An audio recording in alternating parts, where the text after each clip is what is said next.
Hi friends, welcome to Sri Telugu channel. ఇవాల్టి video ఎంతో రుచికరంగా ఉండే చేపల పులుసు ఎలా తయారు చేసుకోవాలో చూద్దాం. ముందుగా దీనికి కావాల్సిన పదార్థాలు: అల్లం వెల్లుల్లి, ఉల్లిపాయ పేస్ట్, కారం, నూనె, పసుపు, ఉప్పు, బెండకాయ ముక్కలు, పచ్చిమిర్చి, అలాగే జీలకర్ర పొడి, ధనియాల పొడి. ఆ వీడియో క్లిప్ మిస్ అయ్యిందండి. ఇలా చేప ముక్కలు శుభ్రంగా ఉప్పు వేసి కడుక్కోవాలి. చింతపండు రసం. ఇప్పుడు స్టవ్ ఆన్ చేసి ఒక బాండీ పెట్టుకొని అందులో ఆయిల్ వేసుకోవాలి.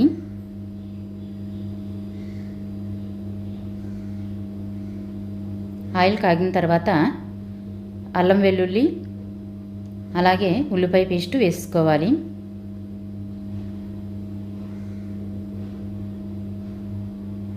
బాగా మగ్గనివ్వాలండి ఇవి. అప్పుడు పసుపు, కారం, అలాగే టేస్ట్కి తగినట్టు సాల్ట్ వేసుకోవాలి. ఇవన్నీ వేసుకుని బాగా కలుపుకోవాలి. ఇవన్నీ వేగిన తర్వాత పచ్చిమిర్చి కూడా వేసి బాగా కలుపుకోవాలి.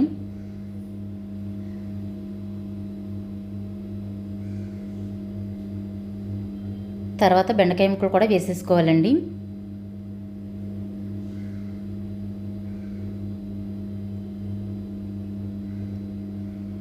బెండకాయ ముక్కలు, పచ్చిమిర్చి ముక్కలు ఇప్పుడే వేసుకోవాలి.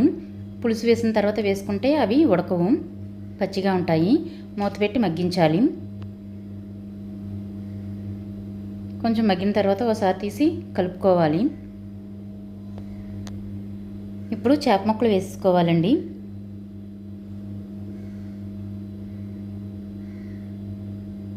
ఈ చేప శీలావతి.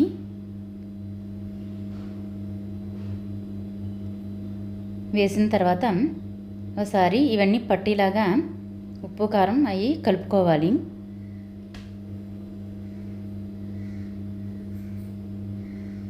తర్వాత తగినంత చింతపండు రసం వేసుకోవాలండి.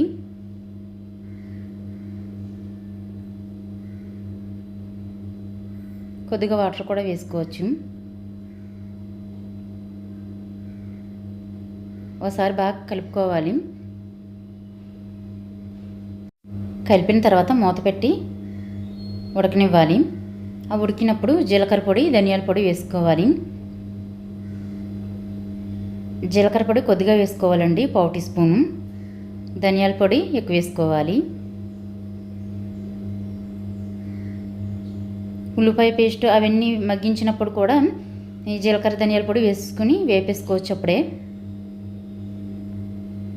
ఇలా దగ్గరికి రానివ్వాలి చేపల పులుసు. ఆయిల్ పైకి వస్తుంది కదండి,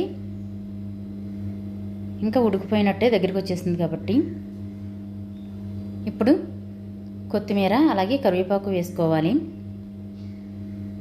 ఎంతో రుచికరంగా ఉండే చేపల పులుసు రెడీ అండి.